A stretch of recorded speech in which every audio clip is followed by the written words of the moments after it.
I'm Emily and I'm a teacher at Bents Green School, a secondary special school in Sheffield.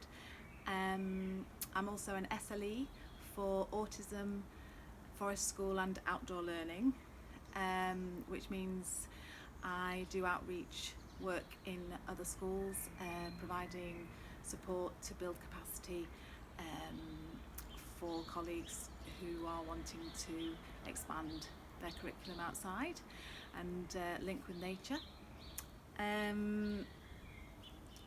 This conference has given me the opportunity to talk a little bit about forest school, because I thought it would be quite useful for people to have a bit of an overview about this practice that's taking the nation by storm.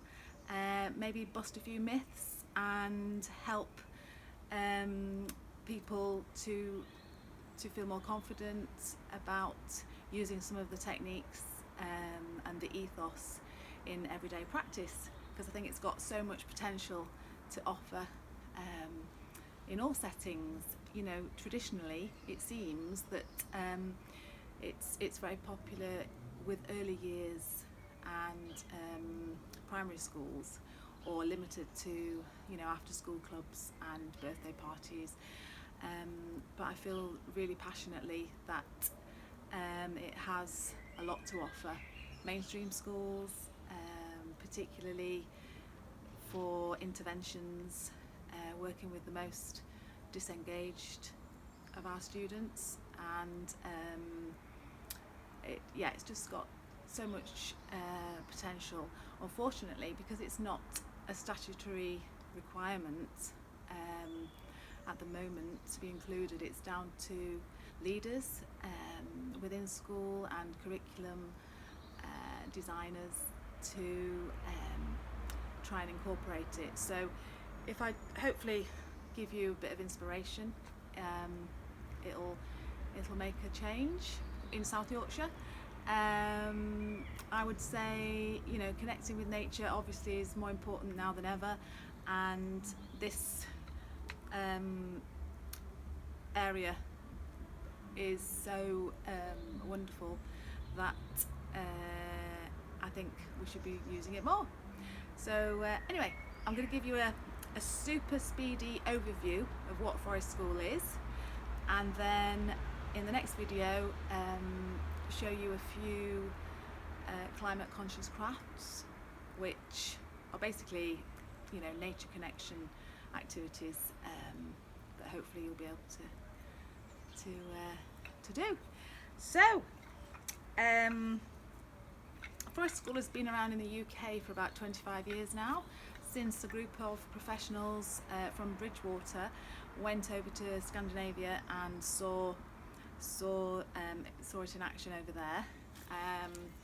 Obviously there's a lot of crossover with Montessori and Steiner kind of styles, but it is a very specific method. So I would encourage anyone who is interested to look on the Forest School Association website, where there's loads of information, and especially, you know, it talks you through training options on there, so I won't go on about that here. So basically there's 6 core principles which I'm going to try and describe on here. So 6 core principles of forest school. One is that, because often I think it's misunderstood, so anyway, I just thought it was good to go over the 6. It should take place in a woodland or natural environment. Obviously not all schools, not many schools have really lovely mature grounds and green spaces, but ideally it would take place in a woodland. However, don't let that put you off.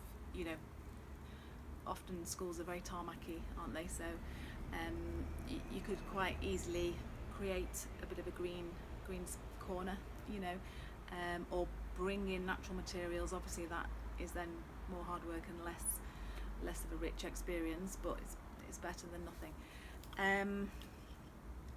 it's holistic, so it's working on the whole individual, you know, their physical health, their mental health, they're developing skills and knowledge, communication. So it's very much an experiential ethos. It's learner-led, so wherever possible and as much as possible, well, each session should include some options for a learner-led experiences, so free play or explore time, and built in to the structure of a session are opportunities to review and share ideas and develop the planning according to what crops up in the moment, which is very much against the kind of traditional pedagogy that teachers are used to, but I highly recommend giving it a go. It's quite liberating. Qualified.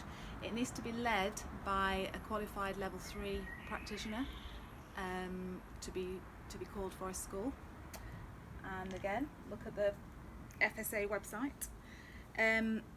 It provides supported risks, so participants are offered risky activities such as using tools, axes, saws, drills, fire lighting activities, cooking on the fire, making charcoal, but all very much supported within a framework of risk-benefit assessments. So again, you have the individual at the centre, and then give slow steps, you know, scaffold their development through supported risk-taking, which is quite refreshing these days. And very importantly is the long-term aspect of a forest school programme. It needs to happen over at least 6 weeks, and each session should be at least 2 hours long. So you could do a half-term slot, a block within a school timetable on a carousel, or fortnightly over a term. Ideally, it'd be over a year, so that the people involved get to see the changes throughout the different seasons, and then again, over the long term, over that period, they get used to the systems and routines of forest school. That one doesn't fit on there long term, but yeah, so rather than a one-off activity, it needs to be over a period of time. So hopefully that's helpful to give a little bit of info about forest school. I thought it was useful to include here because I'm just going to show you a typical kind of schedule of a session. I work with highly complex young people with a high level of need and anxiety. So I use this visual timetable, but I think it's just useful to show the framework on here. So we'd always start with a collective time together at the beginning. We sit in a circle, everyone is equal. As a forest school leader, I am very much a facilitator rather than a teacher, and we plan, we talk about what we're going to do, check in with everyone, and then we'll perhaps start off with games or a scavenger hunt or an activity to bring everyone together, like an energizer, depending on the season or what's been happening in the news even, or weather, or somebody might have found a particular bug, you know. So anyway, then you go on to doing a skill, an activity. So it might be using the hammocks, which could involve you know, them risk assessing, using cordage, learning about different knots depending on their level of ability, and the space you've got, obviously. Then after you've had time to do the skill, you come together again to have a communal drink and maybe a snack, sing song, story,